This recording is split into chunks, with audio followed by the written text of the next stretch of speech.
தென்காசினா உங்களுக்கு முதல்ல ஞாபகத்துக்கு வர்றது குற்றாலம் தான். ஆனா இங்க குற்றாலம் மட்டும் இல்ல, சுத்தி பார்க்கறதுக்கு நெறைய பிளேஸ் இருக்கு. அருவிகளின் அரசன் அப்படிங்கிறது நம்ம தென்காசி மாவட்டம்.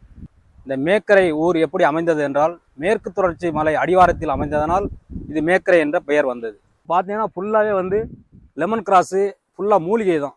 மேக்கரை அப்படின்ற ஊர்ல நீங்க எக்ஸ்ப்ளோர் பண்றதுக்கு நெறைய இருக்கு. அதுல முக்கியமான ஒண்ணு தான் இந்த Adavi Nainar dam. Photo shoot பண்றதுக்கு இந்த இடம் ரொம்ப அருமையா இருக்கும். மேக்கரை அப்படின்றது ஒரு நல்ல கிராமம். பசுமையான பூமி, நெறைய வாட்டர் ஃபால்ஸையும் தனக்குள்ள வச்சிருக்கு இந்த மேக்கரை. அடவி நயனார் டேம் போற வழியிலேயே இந்த மாதிரி ஒரு வியூ பாயிண்ட் நீங்க பாப்பீங்க. போற வழியிலேயே எப்படி இருக்கு பாருங்களேன், சும்மா ஜம்முன்னு இருக்கு பாருங்க. இந்த லொகேஷன்ல நிறைய படங்கள் ஷூட்டிங் எடுத்திருக்காங்க. மேக்கரைக்குள்ளேயே இந்த மாதிரி ரிவர் கிராசிங் இருக்கு. இதுவே பார்க்கிறதுக்கு ரொம்ப அழகா இருக்கு. மேக்கரையில இருந்து கேரளாக்கு ஒரு 10 கிலோமீட்டர் மலைப்பாதை ஒண்ணு இருக்கு. கும்பாவருட்டி, மணலாறுன்னு ஃபால்ஸ் எல்லாம் இருக்கு. குளிச்சு என்ஜாய் பண்ணலாம். மேக்கரையில நீங்க ஸ்டே பண்றது ரொம்ப வித்தியாசமா இருக்கும். சுத்திலும் மலைகளுக்கு நடுவுல ஒரு ஸ்டே இருக்கு. சரவணாஸ் காட்டேஜ். இங்க நீங்க ஃபேமிலியாவோ இல்ல பேச்சுலர்ஸாவோ தங்கலாம். ஒரு கார்டனுக்குள்ள தான் இங்க ரூமே இருக்கு. பக்கத்துலயே ஒரு கடை இருக்கு. உங்களுக்கு என்ன வேணுமோ வேலைக்கு சமைச்சும் கொடுப்பாங்க. புக் பண்ணணும் அப்படின்னா கீழே நம்பர் கொடுக்குறேன், புக் பண்ணிக்கோங்க.